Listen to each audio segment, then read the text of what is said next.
Coming up, how student organizations plan to increase voter registration ahead of California's special election. Plus, a new era for high school sports takes the field on the Central Coast, the inaugural season of girls flag football.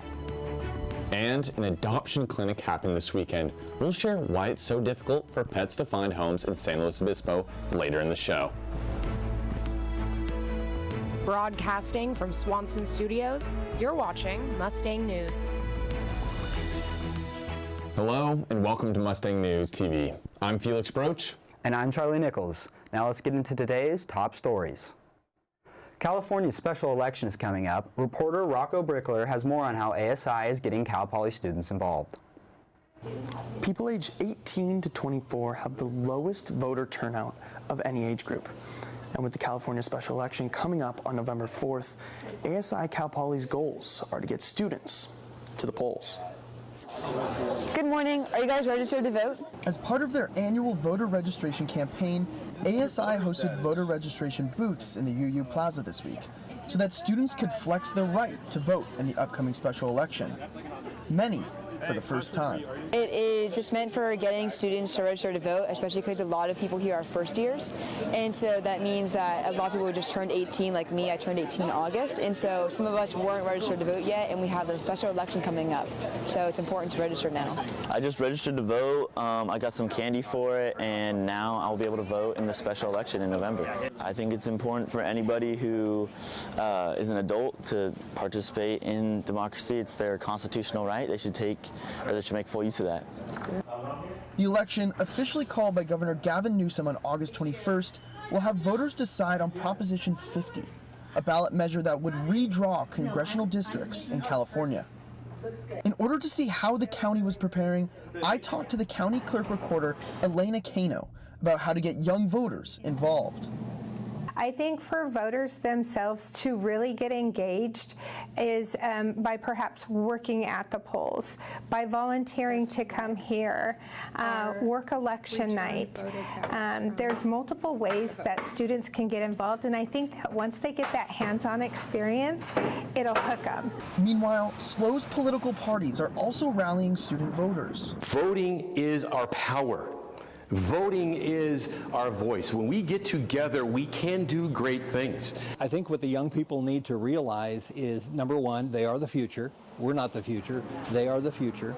So what happens and what decisions they make and the people they put in power, that is what's important right now. For more information on the election and how to vote in November, head to ASI's website. Reporting for Mustang News TV, I'm Rocco Brichler. The deadline to register to vote is October 20th, and out-of-state students can re-register in SLO County to participate.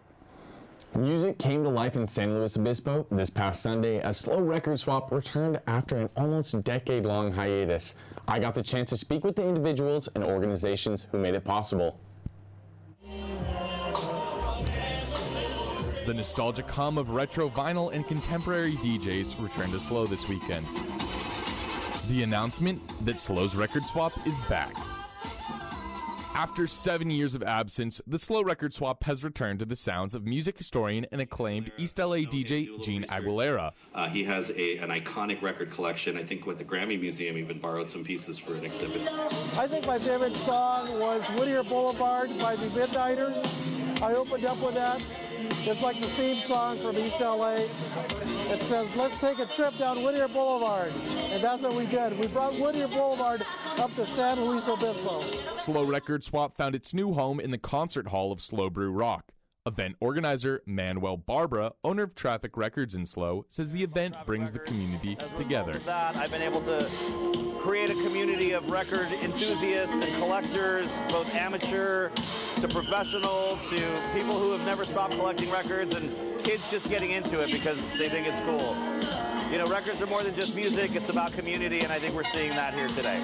Vendors from across California decorated the concert hall with different decades and countries as their vinyl drove sales.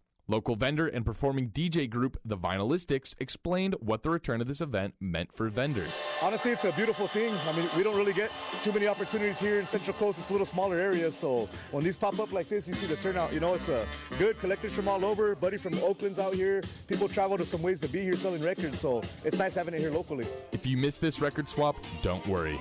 The event will skip and repeat back to San Luis Obispo, according to Manuel. For more information about Slow Record Swap, visit trafficrecordstore.com/slowrecordswap. And coming up next on Mustang News, a look into a weekend full of Cal Poly sports. Stay tuned. I tell my son, I love you every single day. Now, my dad has never said that to me. Not because he doesn't love me, but because culturally it wasn't comfortable for him. Now that he's a grandfather, he says, I love you to my son every time he sees him. My advice to all the fathers out there, forget the cultural restrictions. They grow up way too fast for you to waste even a single precious moment. There are a lot of temptations facing young people today, like electronic cigarettes and skateboarding. Each vape pod can contain the same amount of nicotine as a pack of cigarettes. This can lead today's youth to a lifelong addiction and severe lung damage. Recall and consider the facts before making a poor decision. The health class film guy isn't the best person to talk to your kid about vaping. Got a few minutes? You are. Start the conversation with your child about vaping today. Welcome back to Mustang News TV. Now over to Nico Mireles with a Cal Poly Sports update. Thanks, Felix. From volleyball sweeps in Hawaii to soccer dominance at home, Mustang sports are on a roll this October. I'm Nico Mireles with the sports update. Cal Poly men's soccer restored their home dominance Saturday night with a commanding 4-0 win over UC San Diego at Mustang Memorial Field. After dropping their first home match in nearly 2 years, the Mustangs came out strong, scoring twice in each half and completely controlling the pace of the play. With the victory, Cal Poly climbs into a tie for third in the Big West and looks to keep that momentum rolling into their next conference road trip. Mustang volleyball kept their home dominance alive as well, taking down rival UC Santa Barbara 3-2 in a thrilling 5-set match at Mott Athletic Center. After dropping the first set, the Mustangs rallied behind strong defense to reclaim and control and close it out in the 5th set. The Mustangs kept the momentum rolling into Honolulu, defeating the Rainbow Waiine with a clean 3-0 sweep. They'll return home to face UC Irvine on October 17th. And Cal Poly women's soccer bounced back in a big way Sunday, defeating Cal State Fullerton 2-0 to hand the Titans their second loss of the season. The Mustangs dominated possession outshooting Fullerton 12-3, while redshirt freshman Shannon Probleski posted her third clean sheet of conference play. With the win, Cal Poly moves into a tie for third in the Big West and will keeping that momentum going on Thursday against Long Beach State. And that's a wrap for Cal Poly Sports. Back to you, Felix. It's a new chapter for high school sports on the Central Coast. Joslen Jimenez takes us to the field where local athletes are making history in the inaugural season of girls flag football. What's traditionally been a sport played by men has made its way to the Central Coast. Girls flag football at the high school level is now in its inaugural season, bringing new opportunities for female athletes across San Luis Obispo County. So it was kind of one of those things that was like last year people were like, oh, there's supposed to be flag, and it was like one of those things that's like, it's hard doing a new program, like hard being part of the first one. You're trying to like get all the jerseys and everything together, but and we weren't sure about the interest, but like as soon as we mentioned it, we had like 46 girls come out and try out. Head coach Riley Birdsall leads San Luis Obispo's team, stepping into the role after coaching Powder Puff for the past 4 years. And now she's turning that experience into the foundation of a brand new program. I was so excited. I've always played football with my brothers growing up, so just being able to do it with a bunch of my friends was a great opportunity. And I think we have a great community we're building, and it's just a lot of fun to have a new sport that we've been wanting for so long. I think it's great. I think it's wonderful that a lot of women's sports like the WNBA are getting a lot more attention. I think it's great that women are fighting for improved pay and equal pay that the men get. I think it's a great opportunity. I mean, it's crazy to be on the inaugural team, so I feel and I hope that it's going to grow, and maybe down the road, like we might have like a freshman team as well, because right now we have just a varsity and a junior varsity. I could totally see, more people wanting to put their kids into it early, so yeah. For Mustang News, I'm Joslen Jimenez. Games across the Central Coast are held every Thursday night, and players say there's no better way to show support than from the sidelines. And coming up, we'll highlight an adoption clinic that's facing hurdles and the role landlords are playing in the issue after the break.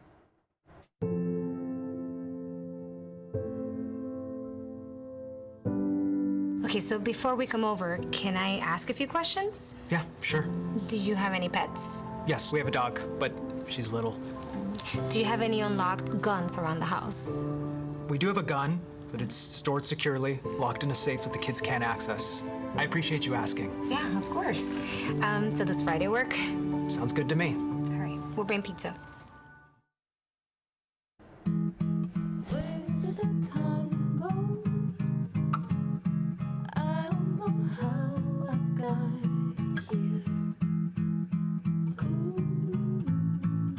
You've done the hard part. You quit smoking.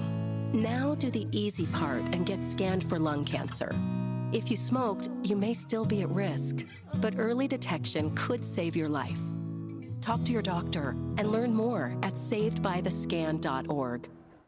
A new 24/7 emergency vet hospital just opened up in San Luis Obispo. Reporter Peyton Brusick has more.